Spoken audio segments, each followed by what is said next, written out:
Hello दोस्तों, आज romancing with इंडेस के अंदर हम लोग बात करने वाले हैं एक बहुत मज़े का इंडेस, दैट इज इंडेस 19, जिसका नाम है एम्प्लॉय बेनिफिट्स। ये इंडेस इसलिए बहुत मज़े का इंडेस है क्योंकि this is the only Ind AS which talks about employee benefits. That means employees को आप कुछ भी दो, सैलरी दो, कमीशन दो, बोनस दो, or else if you are giving anything them into the kind. So for example, medical healthcare facilities for the employees or their parents, or else बच्चों की स्कूल की fees, anything you give to the employees either in cash or in kind. And if you are the company and उसका अगर आपको accounting करना है तो accounting कौन से स्टैंडर्ड के हिसाब से आपको करना पड़ेगा, दैट इज इंड एस 19। ये वीडियो के अंदर मैं आपके साथ बात करने वाला हूं about the scope of end AS 19। Original accounting standard जो हुआ करता था that was basically the S 15। End S के अंदर इसका नाम है इंड एस 19। ये ओरिजिनल जो एस हुआ करता था नियर अबाउट सेम ही है, एज सच ज़्यादा कुछ लंबा फर्क नहीं है। स्कोप की अगर बात करें तो भी ये नियर अबाउट सेम ही है। दैट मीन्स अगर अपने स्कोप की बात करें तो अगर आपकी एक कंपनी है और अगर आप एम्प्लॉयज़ को जो भी बेनिफिट्स देते हो, मे बी आप सैलरी देते हो, कमीशन देते हो, बोनस देते हो, whatever you give them in a cash or in a kind, everything will be accounted as per the Ind AS 19।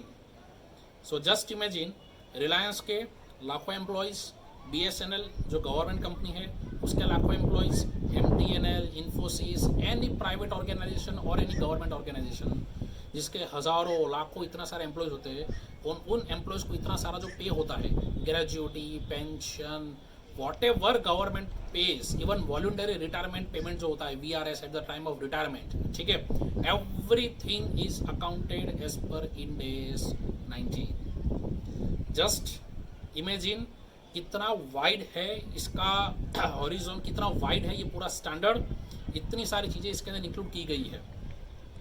So end AS 19 जो आपने देखा कि स्कोप इतना ज़्यादा है, तो ये लोगों ने ये स्टैंडर्ड के अंदर किया क्या है, तो this standard is basically divided into 4 parts.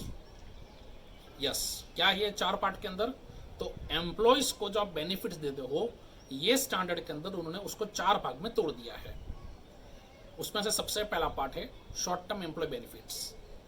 Short term employee benefits का मतलब होता है ऐसे बेनिफिट्स जो आप 12 महीने के अंदर अंदर पे करने वाले हो। For example salary or else commission, may be you pay at the year end. So this kind of things are in short term employee benefits. Next one is the long term benefits, that may be pension, that is a long term employee benefits, or any kind of medical health care facilities, that may be the long term benefits. Third one is the termination benefits, कि भाई employees अब नौकरी छोड़ के जाते हैं तो हम उनको जो देते हैं, that means for example gratuity, VRS, these are all the examples of the termination benefits. And fourth one जहाँ पे एक अदर्स हमने नाम लेकर रखा है, अदर लॉन्ग टर्म बेनिफिट्स, जिसकी अगर एग्जाम्पल की बात करें तो सैबाटिकल लीव। सैबाटिकल लीव का मतलब होता है कि एम्प्लॉयज लॉन्ग टाइम के लिए कंपनी में से छुट्टी पे रहता है लेकिन उसको पगार चालू रहता है, ठीक है। सो इंड एस 19 के अंदर एम्प्लॉयज को जो हम लोग बेनिफिट्स दे रहे हैं उसको टोटल 4 पार्ट में तोड़ा है। One is short term benefits, next one is the long term benefits, third one is the termination benefits, and fourth one is the other long term benefits.